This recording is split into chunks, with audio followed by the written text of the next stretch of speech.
I'm getting thumbs up. That's good. Okay, awesome. So hey everyone, really nice to see you online here. I'm really happy to be here and to tell a little bit about me and my entrepreneurial journey and WAIR. It's really exciting. Brunel holds a very special place in my heart, of course, because that was kind of where WAIR actually got its start and took its first steps. So yeah, it's always like, it's really special for me, and I'm really honored to be able to speak about like kind of how I got started at Brunel, also with the help of the Entrepreneur Hub. So that's really cool. Just before we start, I just want to say that I'm sitting. Now you can see it. I'm sitting in an office, but I'm sitting actually at the factory where we produce our shoes here in Portugal. So maybe I'm not that good at time management, but maybe if we have a little bit time in the end, I can maybe just do a little bit like show around at the factory. But apart from that, I think I'm just gonna get started. But of course, there's a Q&A afterwards. But if you guys have any questions like along the way, please answer. It's always a little bit weird just talking and like hearing my own voice. So if anyone has any questions, just ask. Also, because I know sometimes you forget the questions afterwards. So if you have any immediate questions, just unmute yourself or raise a hand. And yeah, I think that's it. I think hopefully if I remember, like when we go along in the presentation, I might ask some questions, because it's also really interesting to hear a little bit about you guys. So Emily told me that it'll be a mix of students, but also graduates. And that's of course also quite interesting in terms of the tips that I have and things like that. But cool, I will get started. I will just turn on my timer as well, because my time management, as I said, is not the best. Okay, if you can hear the TikTok in the background, also let me know if it's annoying. Okay, so yes. No, it's completely fine. So I'm sitting at the factory, as I said. And I just took over the office of someone. But it's completely fine. I can definitely be there. No, it's fine. It's fine. It's fine. It's fine. Okay, sorry about that. But okay, here we go. So first, I'll just start with like what I will be talking about today. So first, I'll tell a little bit about WAIR, because that's of course good to know when you actually hear this presentation. Then I'll talk about before Brunel, at Brunel, and after Brunel, in terms of like how the idea developed and what we did after I graduated from Brunel. And in the end, I'll do some top tips and the biggest lessons that I've learned so far on this quite short journey that I've had since I started WAIR. Okay, so first a little bit about WAIR. So we are a textile upcycling company, and we're on a mission to make fashion waste free. Can you hear like background noise, by the way? Okay, I'll just try to close the door.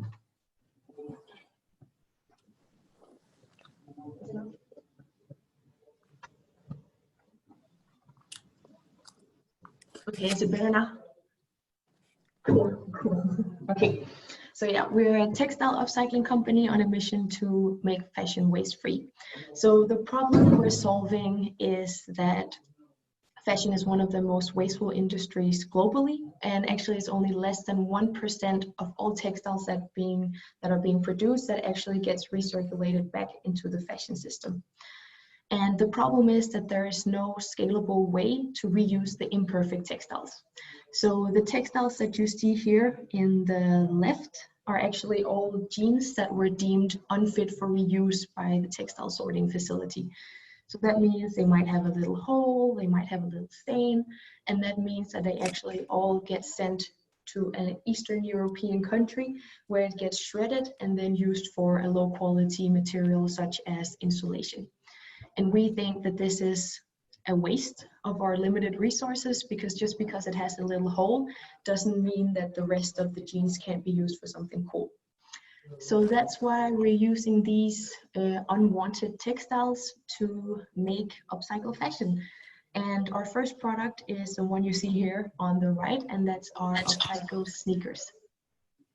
So the sneakers is kind of what can you say, like that's what we started with. I think Emmy can remember as well, that was what we pitched when we did the Brunel Venture Cup.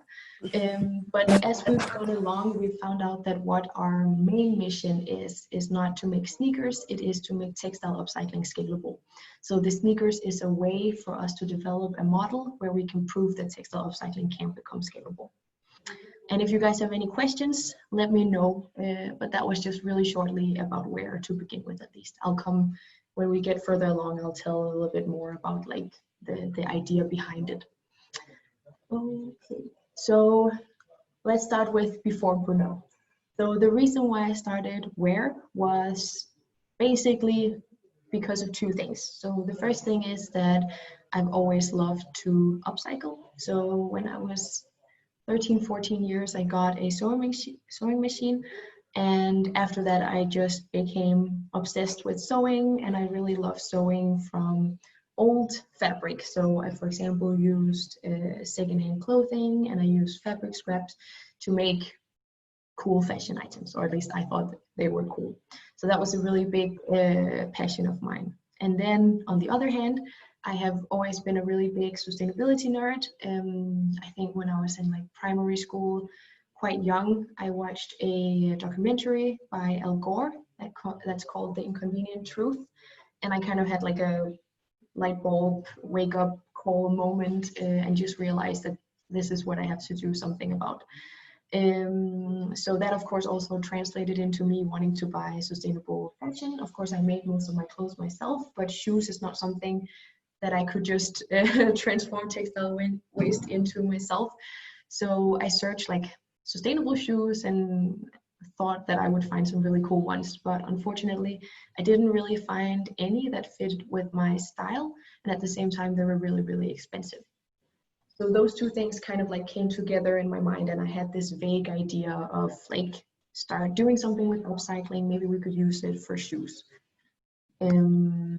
And yes, so I came from a quite like traditional business background before I started at Brunel. So I took my bachelor at Copenhagen Business School. So by the way, I'm from Denmark. So I took my bachelor in business administration and project management, quite traditional. And when I finished that, I was thinking like, I just couldn't see myself going for a master's that was super traditional business as well. I really wanted to implement sustainability into it. And I had this kind of like entrepreneurial dream that I also wanted to implement into my master's. So I actually just went onto Google and I searched master, sustainability, entrepreneurship, and saw what kind of like came up. And that was fortunately Brunel with their sustainability, entrepreneurship, and design master's program.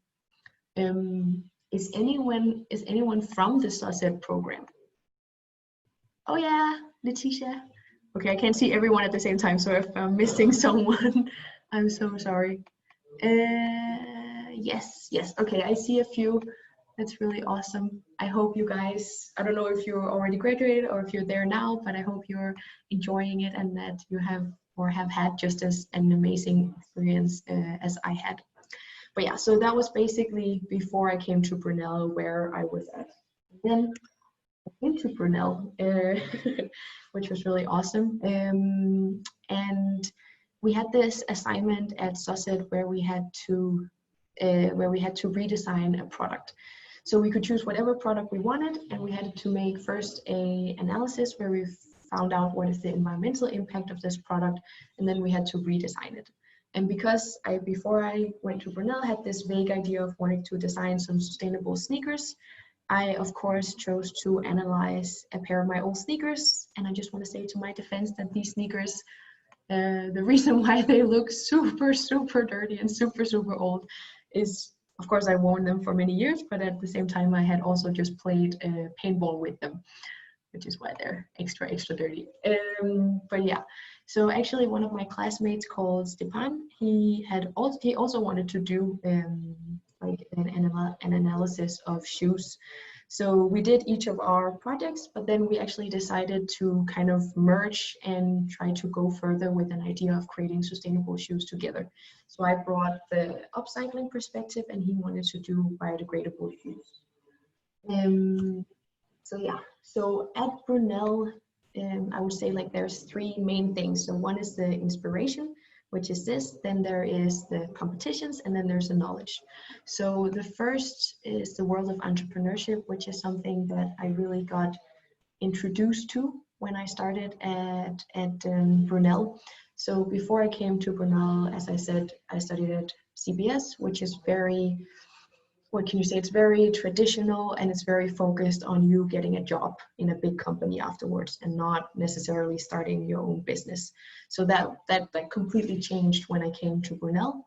Actually, on our, I think one of our first days, Ed and AJ, our two main teachers, they were both talking about like the Susset idols. So they were talking about Carlton Cummins, and they were talking about Thomas Fudge, which I know are also like great entrepreneurial heroes here at Brunel.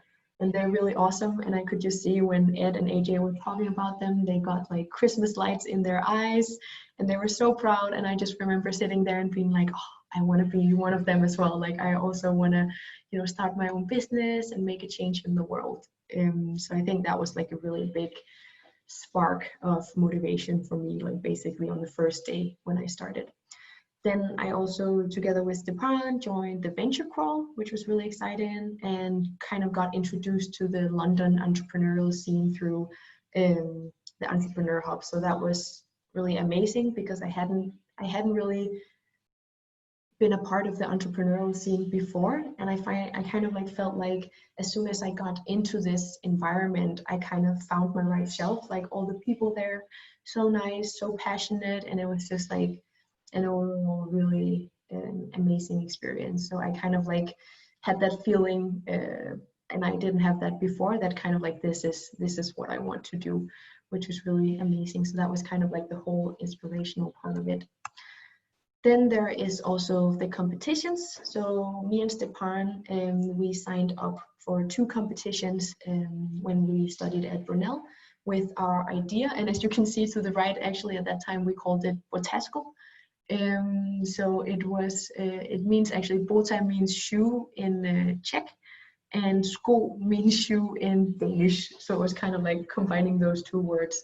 So we called it botasko. So we signed up for the Venture Cup at Brunel, and then we also signed up for the Mayor of London entrepreneurial competition.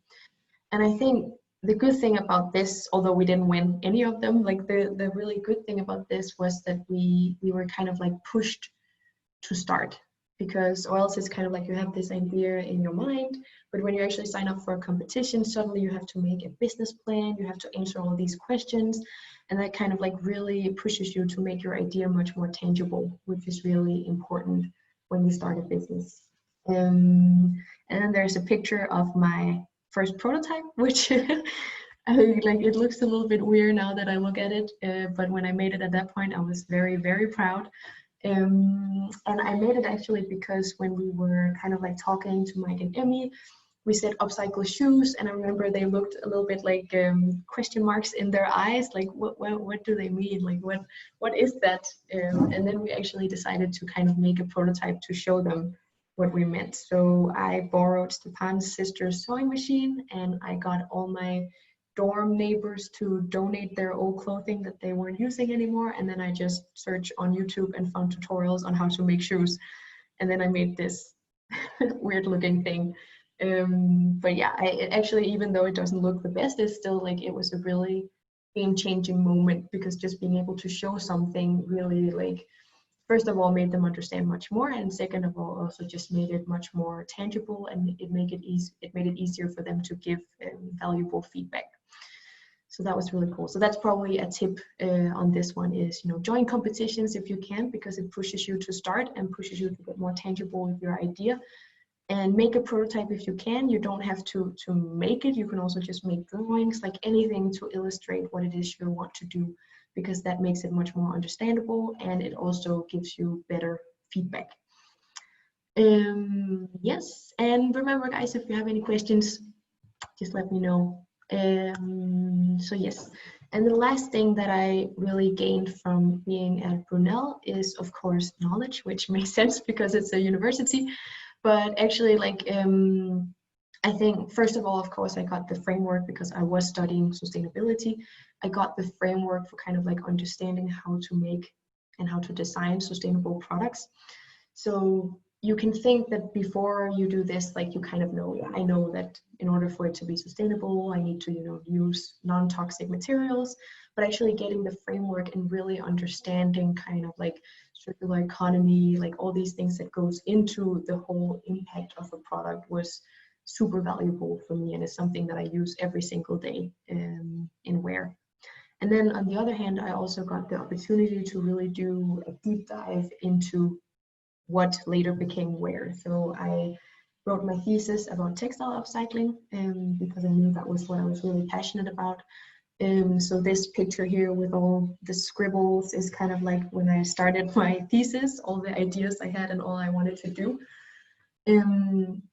And this was just so valuable because this has been the basis of WAIR since the beginning, because I now have like, it sounds a little bit like weird, but I kind of see myself as an expert on textile upcycling because I really used so many hours in studying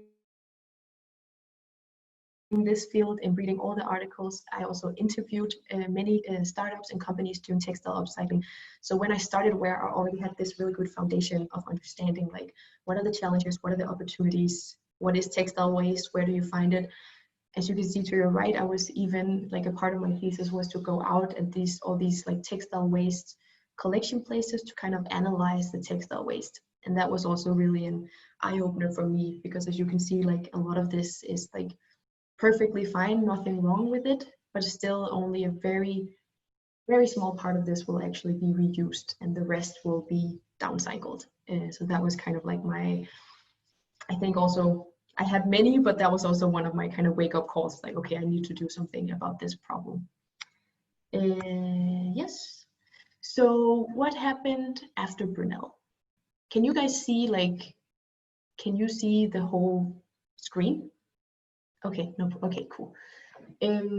So after Brunel, it would be cool to say that what I did, I just started WAIR right away, but actually I didn't, because when I finished Brunel, so I handed in my thesis in September, then I had a little month where I was like chilling because it was a very tough experience to write my thesis. But then I actually started to apply for jobs, because although, like, as I said, I was super inspired about the entrepreneurial scene. I really had a big passion for making a change and like proving that textile upcycling can become a scalable solution. I still felt like maybe the smartest thing to do would be to get a job, to actually get some experience, because what do I know about shoes? And like, isn't it like the normal way and the most like, what can you say, like commonly accepted way is to get a job after you graduate. So I think all those things were kind of like weighing in on me, so I decided to apply for jobs. But luckily, I can say now I didn't get any of the jobs that I applied for. I applied for so many, and I got rejection after rejection after rejection. But now I actually see it as a really good thing, because I didn't get those jobs, I got to start WAIR. Because like a couple months in, I got really tired of getting rejection, so I was like, okay, but then I can just as well start WAIR in the meantime. So that's what I did. And in January, this is September 18, December 18, and January 19, by the way. So in January, I got into a startup program, which was really cool, because that was kind of like making it a little bit more legitimate that I could work on WAIR instead of like just sitting at home in my bedroom and working on WAIR. It becomes more like acceptable if you get into a startup program. So that was kind of what really started everything, like in terms of choosing not to apply for jobs anymore, but actually fully going for making WAIR a reality. So yes, I just had a little cool quote in the side, which is called "Success is whatever you define it to be." And I think all of us are kind of like sometimes in life weighed down by like our expectations and other people's expectations of what success is. So I think it's really important for us to kind of like look ourselves deep into the eyes and kind of like define what is success for us. And I think if I'd really done that from the beginning and actually written down what success is for me, applying for a job wouldn't, be on top of my list than it would be to start WAIR. So I think it's just really important to kind of be aware of what the things that are kind of like holding you away from doing what you really want is, because if you write them down, then it's much easier to kind of confront them. So that's also a tip that I think is quite a good thing, a good exercise to do, because starting a business is not easy and it takes a lot of work and it's really hard to get started. So having those things weighing you down is just another barrier you have to get over. So you can just as well kind of like face them from the beginning. Yes, so this is basically after I got into the startup program, and this is now we're going more into like what actually made us kind of like start WAIR for real. So the first thing they told us when we got into the startup program was that now you have to test your hypothesis. So when you start a business, you have all these ideas of like how amazing it's going to be and how much all the people will love your sneakers and all these things. But here they really forced us to kind of write down all the hypotheses and then go out into reality and test them. And that's basically one of the best exercises you can do, actually go out into reality, talk to people, kind of get some hits in the face when people say, I don't understand what you're doing, but that's the only way that you can actually improve and get further in your ideas and kind of like get out of here and get out into reality. So one big lesson, just an example from what we learned from this, was that we actually, when we started, our idea was to make a standard shoe, but that we then wanted every single shoe to look different because we were using like textile waste. So we thought, okay, yeah, we'll make, for example, a shoe like the one in the top corner and be like, okay, but sometimes it will be red, then it will be green, then it will be yellow, because we'll just use whatever textile waste is available. But then we started talking to retailers, and they quickly made us discover that that might not be the best idea, because although people might want to buy unique fashion, it's super difficult to produce, and it's also very difficult for retailers to sell, because they might actually risk disappointing customers when they come into the store and they see, oh, I really want this shoe, but it's only in size 39. So kind of making that realization was kind of like shocking, because in the beginning I was like, oh no, that's our whole business idea. That was too bad. But then it kind of made us just pivot and kind of like change it from going for uniqueness to then going for standardization. So how can we standardize the shoes as much as possible while still using the textile waste? And so that was just an example of like a quite big realization we made by actually going out into the real world and testing our hypothesis. Can I maybe just ask a question? How many like have started a business? Has anyone like started on their idea? Or are most of you people interested in starting a company? Can anyone hear me? Yeah, I can hear you. Okay, cool. I was just going to say, some of us are, those of us that are on the graduate entrepreneurship visa, we are fully into starting our business. That's why we joined. So some have already started trading, some haven't because of the COVID-19 crisis. We're mixed. I, for example, I'm probably in the stage where you are making your first shoe. I'm making something. It's a hard way. It's a physical device. I'm the prototype it, but some others have started. Awesome. That's really cool to hear. So you said you were making a shoe? No, it's not a shoe, but it's an accessory for Lego. You know Lego, right? Oh, Yeah. They're okay, Danish. Lego. Yeah. So Lego minifigure accessory.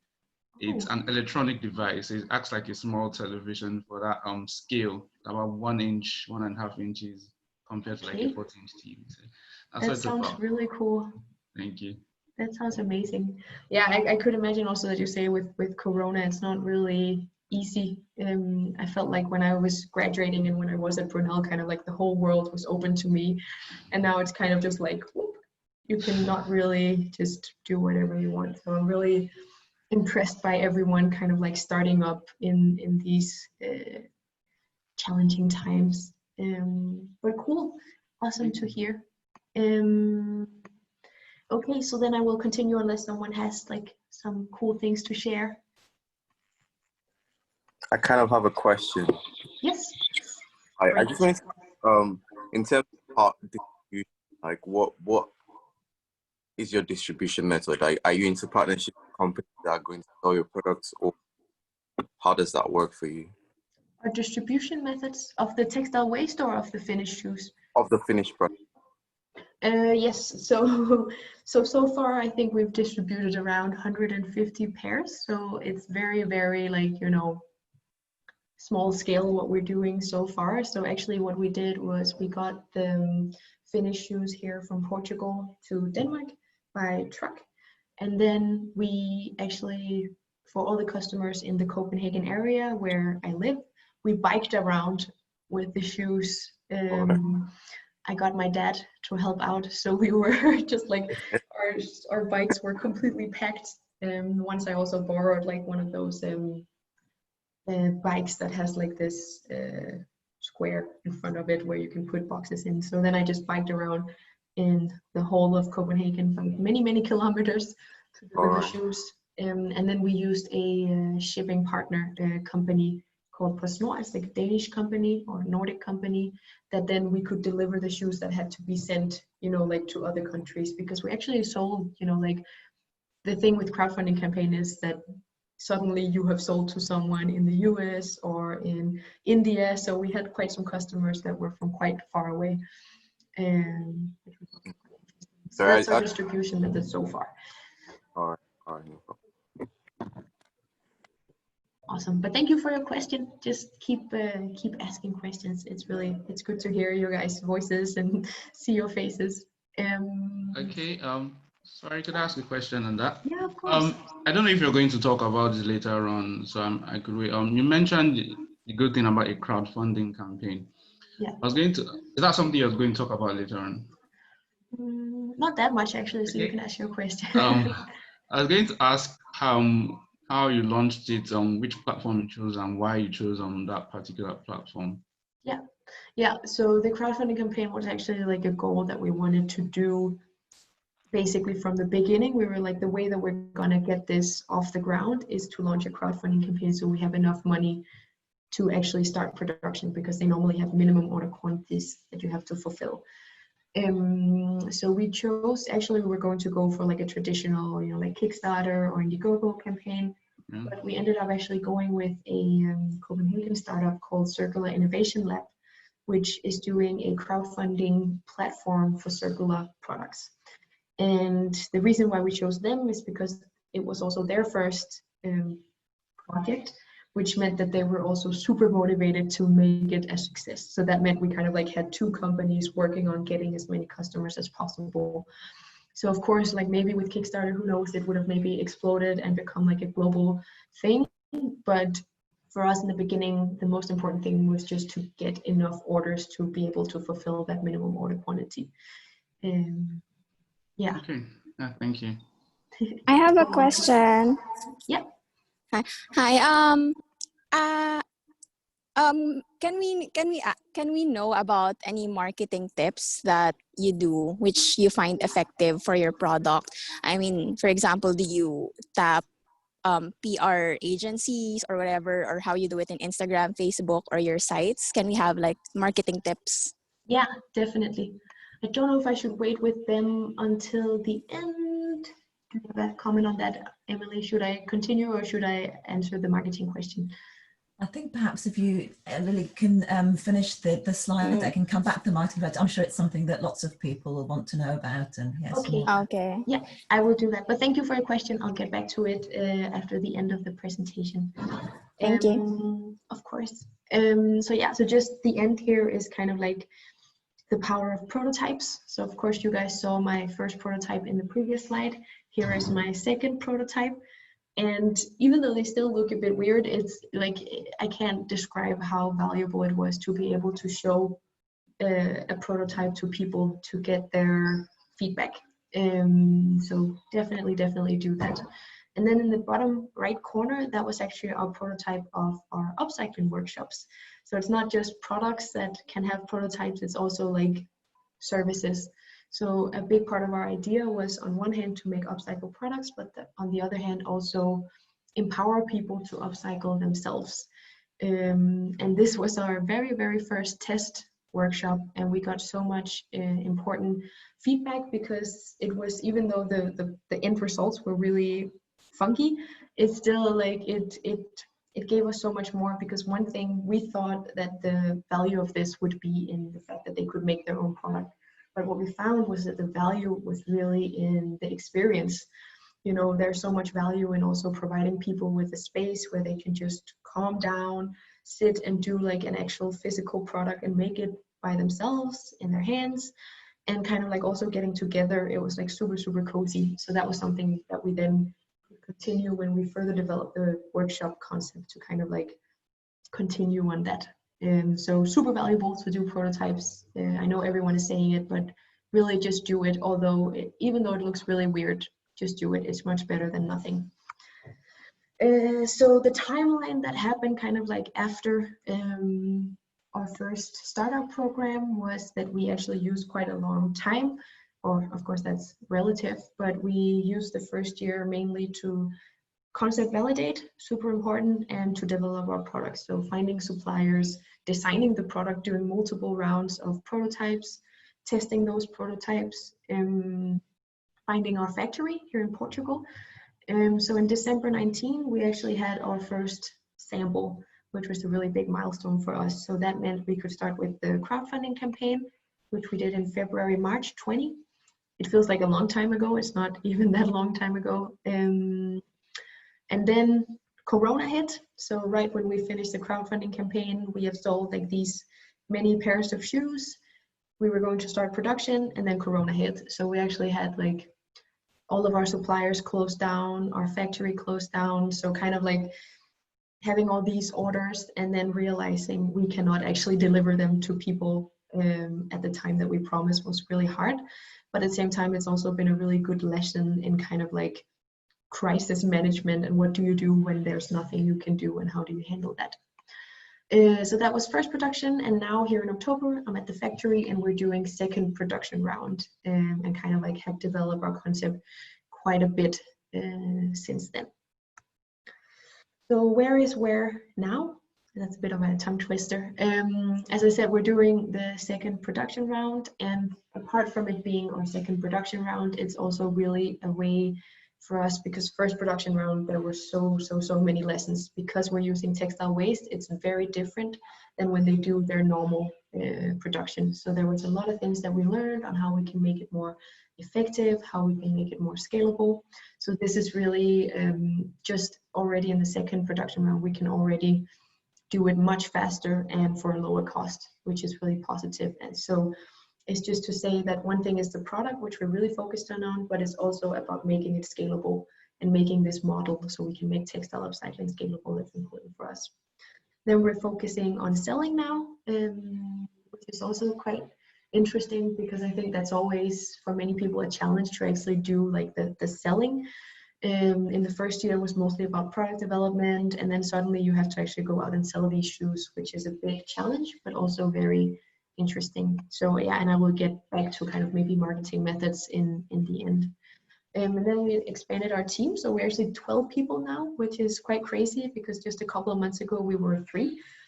So yeah, it's just really awesome that there's a lot of interest in for people to join WAIR. I just want to say we're not paying anyone, because we're not at that level right now. So it's mainly people who are just so passionate about sustainability that, like, apart from their part-time job, they're working at WAIR, or it's while they're studying that they're volunteers at WAIR, but they're doing a really big job. It's really amazing. So a big job for me right now is also kind of like managing that, because that's a whole another role I suddenly have to take on. In the beginning it was just me doing everything, and now I have to be really good at also delegating and managing the team. And also just WAIR now, I just wanted to show, because on one hand it looks really cool and we're doing all these amazing things, but we're also very much, you know, just we're a down-to-earth company, very bootstrapping. We don't have a lot of fancy things going on behind the scenes. Like the picture to the left is my dad's living room that I basically just overtook while we were doing deliveries. So that's a lot of shoes just standing there. He got a little bit annoyed in the end, but yeah, that's just how it has to be in the beginning. And on the right is Martina, my co-founder, and 2 of her friends. And that was when we were cutting textile waste. So that's still something we do ourselves until we, at some point, is at a place with our business that we can outsource. Just to say that behind the scenes, everything is still very much bootstrapping and down to earth, but I actually really like that. Did you have a question? I was also going to ask a question. How did you find people that were interested and motivated about the things that you care about? Because I think that's also another problem I am facing about finding. Obviously, you might not be able to pay enough in the starting, but finding people that are also interested in what you're about to do or what you're trying to do. How did you go about that, basically? Yeah, actually, to be completely honest, like, okay, in the beginning, what I did was I attended an event that was called Find Your Co-Founder. So there I kind of actually met like 3 people. Some became advisors and 1 became co-founder that wanted to join the team. And then between that and now, where we actually had like an job ad out to find a new co-founder, that was like more the traditional way. But between those things, it's actually mainly been people contacting us, which is quite cool. But I think the reason behind that is that we're really clear on what we do and what our mission is, which makes people attracted to the idea. We're not just a product, like we have a bigger mission, and I think people can really see themselves in that. And then of course also making yourself visible, being in competitions, being out there on Facebook and social media. Yeah. Thanks. I have a follow-up question with that. Yeah. With the co-founders, do they get equity for the business, or they're just there to help? They get equity. So co-founders get equity, and the others don't get equity. That's kind of like, but that's also like a really challenging thing. And I'm actually going to come back to that in my biggest lessons, because I think I've done, of course, everything I could, but I think that's also something that I've learned quite a bit from, because I've had like, I think I've made some, I wouldn't say mistakes, but I think at some point you start promising too much. That's also a big lesson that I'm gonna come back to in the next slide, I think. But it's a really good question, because it is really, that's like a balance, right? You have to find. Yeah. Thank you. Okay, of course. So for my top tips, yeah, we're already at the end. The first one is just to start. I think this is a very cliche tip. I think you've heard it a bunch of times, but just to make it a little bit more practical, a way to start, it could be to sign up for a competition. As I said, it's a really good way to make things much more tangible. And then concept validation and prototyping, so important, as I also mentioned before. But remember to do it right, ask the right questions. I think Emmy and the people at Entrepreneur Hub also teaches you that, but just don't ask like, oh, do you like this product? Yeah, of course they do, like, but do the mom test and like ask them in a way that they really share with you their honest opinion. Set a deadline, because else concept validation can just run out forever, because I think it's an illusion that you reach a point where you're like, yes, that's a good idea, or no, that's not a good idea. It's kind of like, it's always like a little bit like a gray area. So a good idea is to set a deadline and set your goals, and then do that, and then you just have to make a decision on whether to go on or not. Then I think this one is really important, is to remember your why. First of all, write it down. I thought I knew my why for a very long time, but when you then start writing it down, you realize that maybe it's not so clear as you actually thought. So really important to make a clear why statement, but also get in contact with it, because I think, starting a business is hard. Sometimes it's not always like a, what do you say, a dance on ropes. I think we say that in Denmark. I'm not sure if you can say that in English. But I think if you really get in contact with your why, it's a good way to kind of stay motivated, and being, like always having that bigger picture of why you're doing what you do. So a way for me to stay connected with my why is to continuously go out and visit these places with textile waste, because every time I go there, I'm like, what, like how can there be so much textile waste? And just knowing that most of this will just get shredded kind of breaks my heart a little bit, but it's also a really good motivator for actually continue doing what I'm doing. Yeah, and then enjoy it. It's hard and it's a lot of work, but it's also awesome. There's so much freedom, there's so much reward, like personal reward in doing something that you really believe in. So really just remember to also sit down and just enjoy it sometimes, because it's really, like, it's one of the best things I've done in my life to start a business. It's really amazing. And the biggest lesson, how much time do we have left? There's another 15 minutes or so. So okay, I'll do this one a little bit short. Okay, so the relative importance of deadlines. I think that is a quite big lesson that I have, because I actually, when I was planning the crowdfunding campaign, I set a deadline which we really wanted to reach, because this deadline was super important, because the day after we could actually present for 400 people. We had an we had like a presentation we had to do, and we just thought it would be amazing if we could mention the crowdfunding campaign to all these 400 people, and hopefully some of them would buy. That was kind of like our end deadline. But actually making the crowdfunding campaign was so much work. Like, it was very, very intense, and in the end it got so intense that, you know, it was a really big mental pressure, you know, like I was putting on myself. I was working every single night until super late, waking up super early, just doing all this, not eating well, not drinking enough water, not really seeing my friends or anything. So it was really tough. And I think all that for reaching a deadline. And of course in school, deadlines are super important. You can't really go over them, but you just have to remember that with a startup, the deadline is something that you set yourself, and the world won't go under if you don't reach that deadline. Because actually I ended up having to push the deadline for 2 weeks, and I thought that was just like the worst decision ever. But in reality, like, you know, maybe I could have gotten a lot of customers from presenting to the 400 people, but it really wasn't the end of the world. So I think that's like, that was an important realization for me to make, that deadlines aren't worth, you know, like risking your mental health and risking actually having a breakdown for keeping a deadline. Then team up, but choose your team wisely. That's a little bit about the whole thing with shares and everything as well, because in the beginning you're so happy just to get people on your team, and then you start promising a lot, and then suddenly you end up with a quite big team where you have promised a little bit too much to too many people, and that might not end up being the best thing for your company. So just remember, it's really important to have a team, but it's also important to choose the right team members. And in the beginning, you don't know if they are the right team members. So before you start promising a lot, really just try to work with them before, get them to see if they're really there when it's important. And yeah, I think that's a lesson that I've definitely learned, maybe a little bit the hard way. Focus, super important, of course. In the beginning, I was doing too many things. And the minute I started focusing on just getting these shoes out, everything just like went so much more smooth and faster, and saved me of so many headaches. Just because you're choosing to focus on something doesn't mean you're choosing something and like letting it go. It just means that you're waiting a little bit with that, and you can do that at a later point.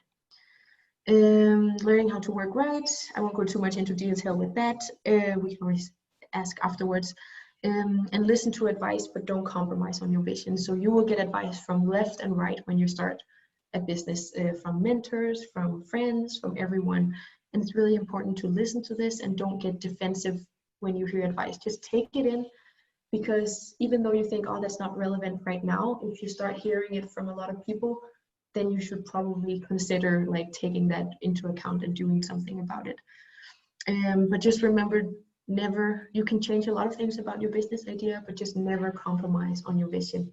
And I think only you know best, and you can feel it in your heart if you at some point have to do something that you don't think is the best thing for the company. Yep, I think that was it. I just have like a shameless self-promotion in the end that we're now like, because we're producing our second round now. So if anyone has been intrigued by the sneakers throughout this presentation, you can pre-buy them at our webpage. But yeah, I think that's it. I'm looking forward to some questions. And sorry if I went a little bit over time. I hope it was a little bit interesting. Thank you very It was much, quite Lili. interesting. It was super interesting and very inspiring, and I'm sure lots of people have lots of questions, so we might need to follow up with you separately as well. But Raj, I know that you were asking about the marketing earlier on, so perhaps Lili, if you could give them some tips on that first. Definitely. I don't know if I'm the best to answer because I'm not like a marketing expert ourselves, but what we have done is just to focus a lot on free marketing channels, so social media, and then when we did our crowdfunding campaign, we did actually an influencer campaign, and we did as much PR as we could. So I think my biggest tip there is just to begin super early, like begin before you think you should even begin, because like PR and all these different things, they take so long. Like you have to establish a contact, write back and forth, like.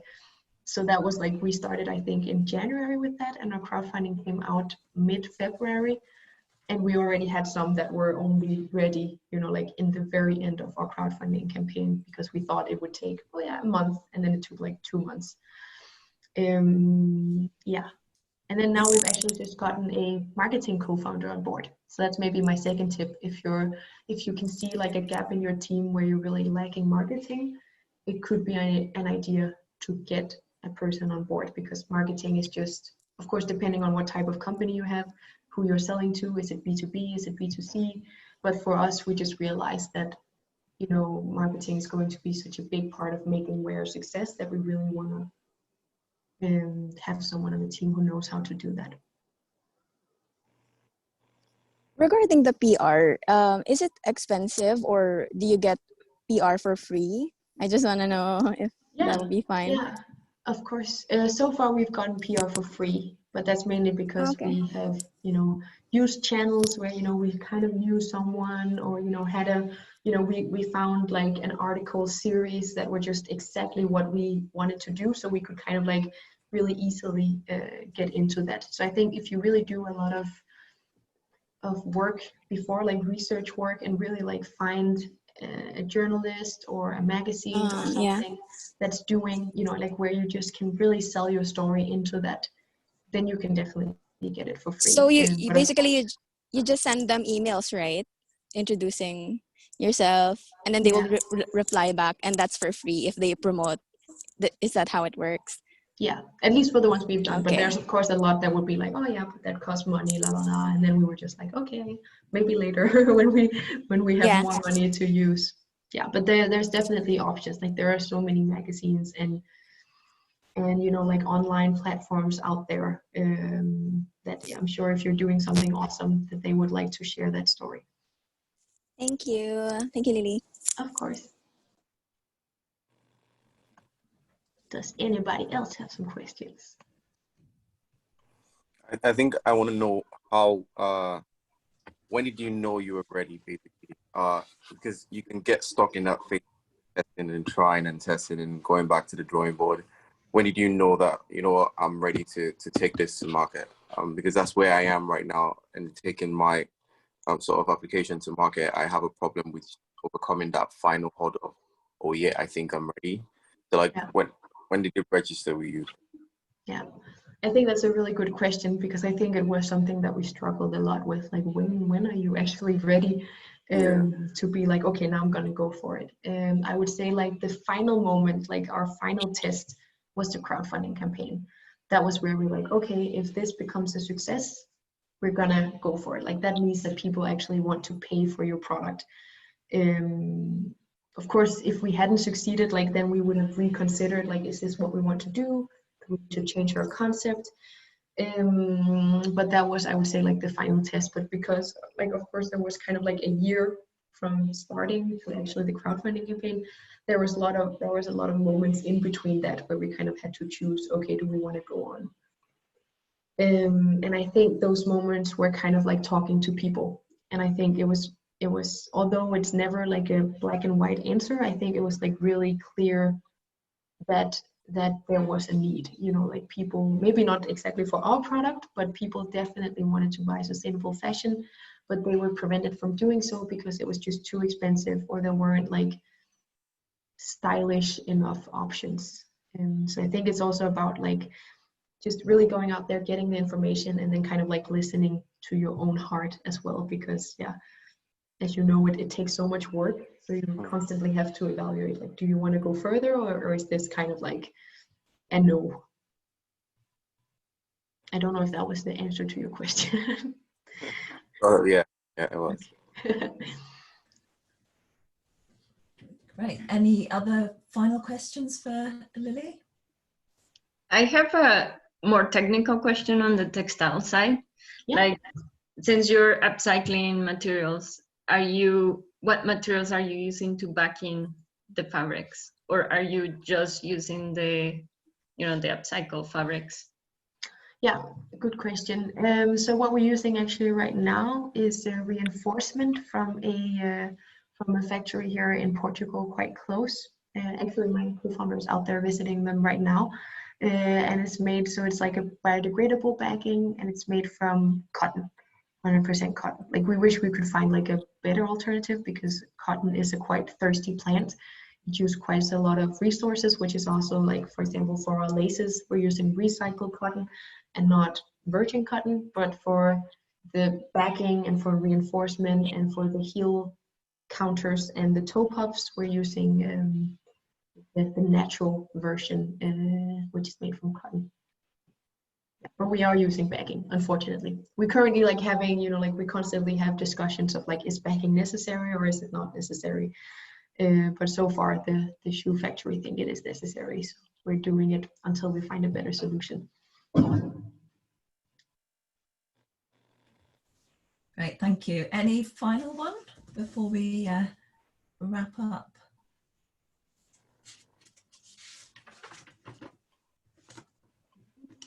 Lili, I just had one sort of final question. It's been really great following your journey so far, and really impressive where you've got to. Can you share with us a bit what your goals are for the next 6 months, 12 months, given that you're going for your second production now? Yeah, definitely. Yeah, I would love to. So our next plans is actually to make a new product line, because as I think I mentioned a little bit, like, we've kind of moved away from being only a sneaker company to being a textile upcycling company. So what we really want to do is also to prove that our upcycling model can be applied to other product streams. So now we're going to kind of like figure out what fashion product do we want to make, where we can make the best use of some of the other textile waste streams that we have kind of like come into contact with by developing these relationships with different textile waste suppliers. So that's, I would say, is our main thing that we want to do in the next 6 months. But then of course we also want to, we want to really start selling properly. Like, we want to increase our sales channels. So we want to work with different online retailers. So far we're only selling through our own web shop and through one physical store in Copenhagen. But we know that we'll never get like far enough out only by selling through, like our own webpage. So we also want to be available in, for example, other online sustainable fashion stores. Yeah. So great, thanks, Lili. Well, if no one else has any questions at this stage, I just wanted to say thank you so much again for your time and sharing your experiences. As we mentioned at the start, we've recorded this, so we will make this available on the website afterwards as well, for if you'd like to rewatch it, or if there's anyone else you'd like to share this with. But other than that, just wishing you lots of good luck with your second production and your next product line, whatever it may be. Yeah, and, yeah, that'll be interesting thank to you. see. Thank you so much. Thank you so much. Thank you so much for having me, and for everyone for listening. Thank you. Thank you, everyone. Thank you for your time. Thanks. Thank you Thank so you. much, Lili. It was a really good presentation. Thank you. Oh, I'm glad to hear that. Thank you so much. Thanks. Bye, everyone. Bye. Bye. Bye.